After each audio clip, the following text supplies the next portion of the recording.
brother. That was terrific. So I have to start off by saying, last night we were talking about making history. You have here a man who has done something in this country that's never been done before. He has fully funded education in a way that resources are no longer an impediment. I've known every Secretary of Education since the Clinton years. No one has been able to get that done. So here you have a man along with President Biden who's made history. So I just want to thank you for that. I think that deserves a round of applause.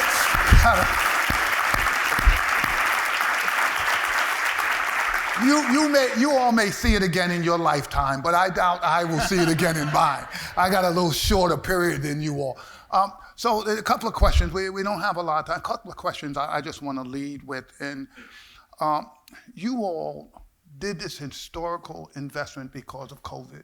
What was it that you saw that when you went to the president and said, this is unprecedented, we're going to need to get the resources? What were you worried about? Well, look, I mean, I still live in the community. My family still lives in the community where we were raised. It's 75% black and brown. And we were hurting more than some other communities. I'm talking mortality. The gaps were there already before the pandemic, and they got worse. And I'm not just talking about academic. I mean, housing issues, health issues, access to good health care. So we knew that there was a level of urgency that we needed to act on. And we also knew that this is not going to fix itself overnight, that these funds are going to be needed for programs that are going to be, we need to be innovative and we need to act right now, but these programs need to be supported moving forward past ARP, and that's why I talk about urgency. Well, I think one of the opportunities in this room is we all deeply believe in collaboration. And some, but not all of us have relationships with the K-12 system. Right. With ARP, what are you seeing around the country that gives you hope to say, you know what, this is what I hoped would happen all over America, so that we can hear those ideas and maybe take them back to our own communities? Well, let me just remind everyone in the room, not that you need this, only half of Congress voted for the American Rescue Plan. Imagine the headlines today if that money didn't go through. Imagine what we would be talking about, which colleges closed, which schools are closed, which teachers are laid off when kids need more. So I have seen some great programs that I hope can continue. I remember in Canton, in Michigan, I saw a program, a high school, 6,000 students, 3 different campuses. They were serious about providing mental health supports for students, using American Rescue Plan dollars. They changed, and anyone that knows high school schedules know that's not easy. They changed the high school schedule so every child, every day, had a block for social emotional well-being, mental health supports. They were serious about it. So they didn't have enough school social workers. What did they do? They reached out into the community and they created partnerships. In New Jersey, I saw a Boys and Girls Club in New Jersey serve as the place where students went back to before they even went to school in the summer to get socialization again. After school programs, they were doing crafts, they were doing reading, they were swimming. And the Boys and Girls Club there, in partnership with the other community agencies and the school system, opened their doors all summer, like many hours, and it was a hub of support, a hub of community. What students missed most during the pandemic wasn't the reading skills, wasn't the math. It was community. It was a sense of family.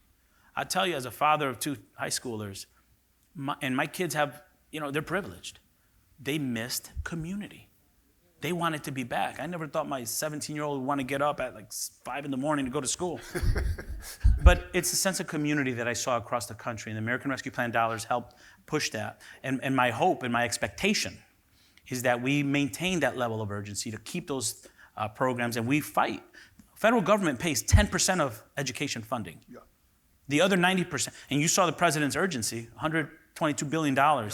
I'm talking to governors, I'm talking to mayors, talking to state legislators. Let's maintain a level of urgency as if it were the beginning of the pandemic. And that's where you all come in, because you do the great work. You have those relationships. You advocate for the students.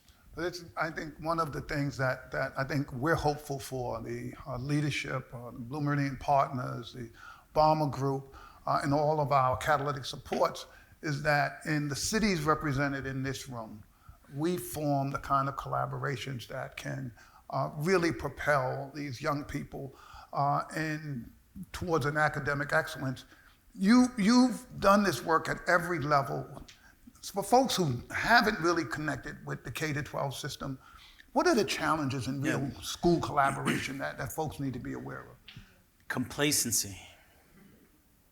Look, I was a school principal for 10 years, assistant soup. Complacency. We've evolved to become a system that requires students to fit a mold of the system, as opposed to evolving the system to meet the needs of the community. And I said it before, let's take advantage of the disruption. Let's be comfortable being uncomfortable. If we go back to how it was, we failed. Partnerships.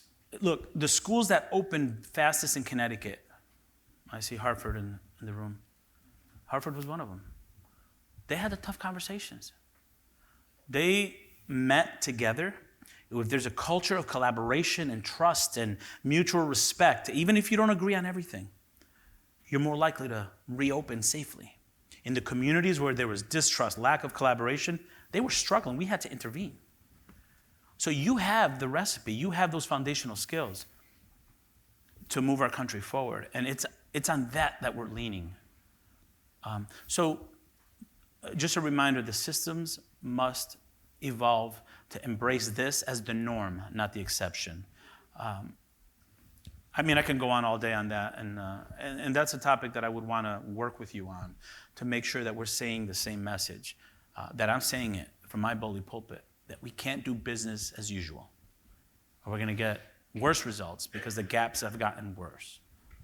I think you know and I know that this issue of complacency, the issue that folks want to get back to a normal that never served certain kids in our community is something that gentle persuasion has never worked. Yeah. I just want to sort of say that. I'm not saying anything more than that. I'm just saying children don't need weak advocates in education, right? If you're not prepared to fight for what's right, this simply is not going to work. And we have a Secretary of Education who understands that, who knows that, is going to model that behavior. I want to change to a subject area that I'm the most fond of, for maybe obvious reasons, promised neighborhoods. Yeah. You have represented in this room some of the earliest promised neighborhoods ever created, like in Haywood, California, and some of the newest ones. And this movement that was sparked by the federal government is going around the country, and it's not just federal dollars anymore. The states are getting involved. We're watching what's happening in Texas. We're watching what's happening in California. We're watching what's happening in Florida. Local communities are getting involved in funding this effort, but the main driver has been the federal Promised Neighborhood efforts. And I'm just wondering, I know that you all got some additional money put in it this year. I'm wondering, how can we as a community support and increase the efforts to fund Promised Neighborhoods across America? You know, we shouldn't be surprised that other funders are jumping in. It works, right? We should expect that. We should expect mayors to want this. We should expect governors to push for this. It works. It works. We have a proposal in our budget for almost $500 million for this because the president gets it. It works. My suggestion, and to your earlier question, is the same one. Look, as we're doing our work in our communities, let's cultivate the next leaders, the next Board of Education members that expect this in our district. When we talk about evolving a school system, we are what we need, our students in front of us. Let's work to, as we develop relationships with our schools, let's talk about a teacher pipeline program where the students you serve can be in there so they can come back and be teachers in that community. Let's connect the dots on things that we know work for our communities.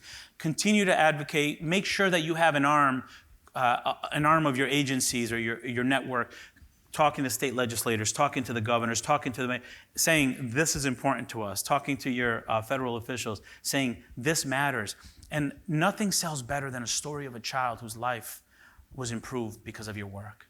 I'm telling you right now, have you ever been to a board meeting where people don't just stop, put their phones down when a kid is talking? They stop and listen, right? Use the power of the stories of our students. They sell it best. And when their lives change, people realize this is what we should be doing. So my mentality is if you don't have a strategy for that, to talk about the stories and the lives that are impacted, then you're missing an opportunity.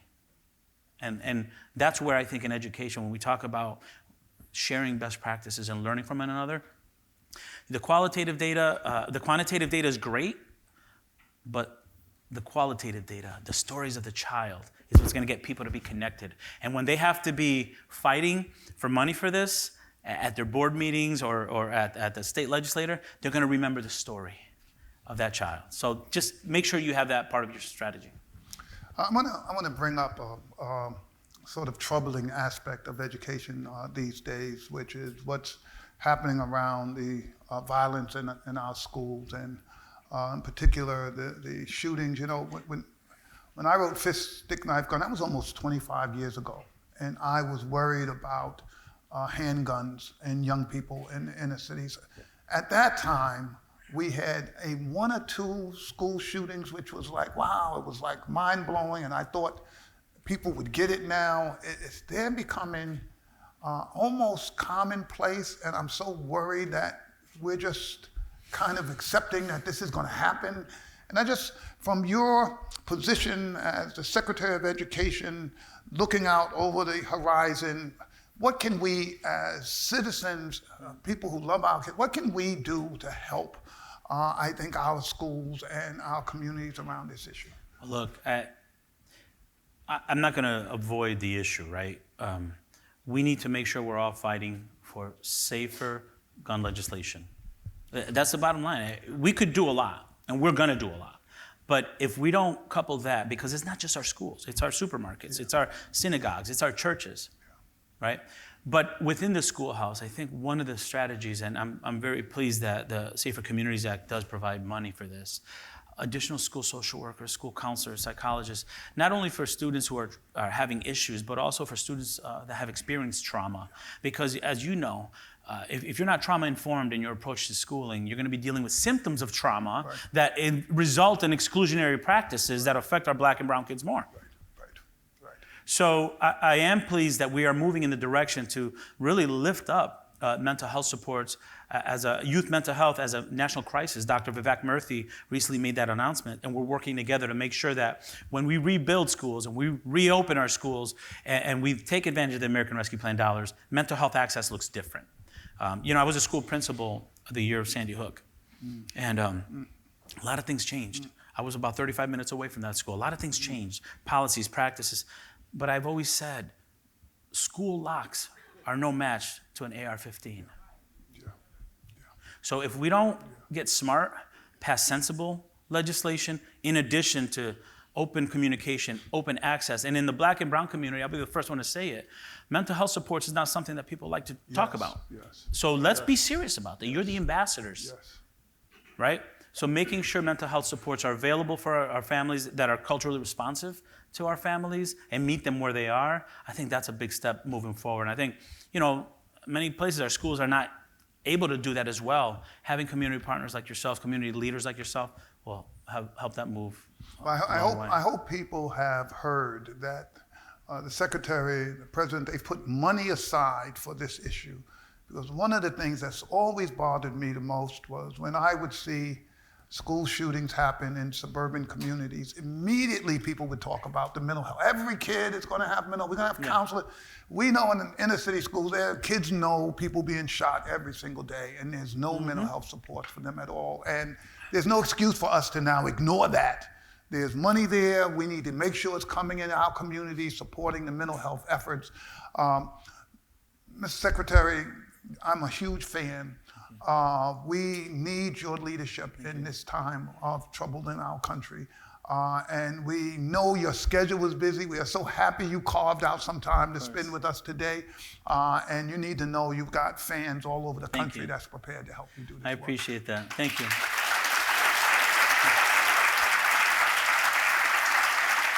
For me, it's not often I get a chance to talk to a national treasure. We have a moment together. We're on the same team. We have a moment together. As I said before, let's use the same urgency that we fought COVID to fight complacency. The work doesn't get easier, it gets different. But the work that we do collectively in the next year and a half will be felt for generations to come. We decide if we're going to be serious about closing gaps, about breaking down those silos that exist oftentimes in our communities where maybe school systems are not as connected. It's on us, and our kids are waiting. And as much as no one signed up to lead during a pandemic, we are blessed to be in the positions we are in now where we can have influence. So let's continue to work together. God bless you all. Thank you.